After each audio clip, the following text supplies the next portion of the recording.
বাংলাদেশ ও তুরস্কের প্রতিরক্ষা শিল্পে কৌশলগত সম্পর্ক আরও মজবুত হচ্ছে। বাংলাদেশ বিনিয়োগ উন্নয়ন কর্তৃপক্ষ বিডায়ের চেয়ারম্যান আশিক চৌধুরীর নেতৃত্বে একটি উচ্চ পর্যায়ের প্রতিনিধি দল তুরস্কের মাকিনেভি কিমিয়া ইন্ডাস্ট্রিজ এমকেই পরিদর্শন করেছেন, যা বাংলাদেশের প্রতিরক্ষা শিল্পে স্বয়ংসম্পূর্ণতার দিকে এক বড় ধাপ। এমকেই তাদের উন্নত প্রযুক্তির অস্ত্রশস্ত্র, গোলাবারুদ, ছোটখাটো অ্যামুনেশন এবং বিস্ফোরক সামগ্রী উপস্থাপন করেছে, যা বাংলাদেশ নিজ দেশে উৎপাদনের পরিকল্পনা করছে।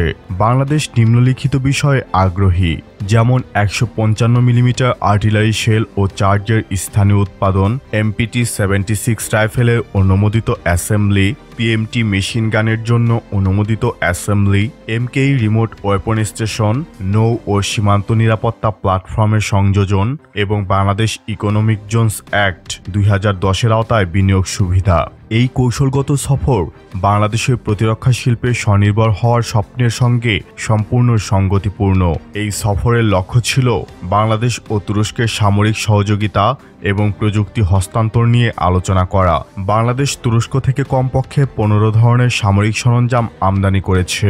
এছাড়া তুরস্কের তৈরি MPT-55 assault rifle, JNG-90 sniper রাইফেলের মতো অস্ত্রও বাংলাদেশের বিবেচনায় রয়েছে বলে ধারণা করা হচ্ছে। তুরস্কে এ পর্যন্ত প্রায় ৩,০০০ বাংলাদেশি সামরিক কর্মী প্রশিক্ষণ নিয়েছেন।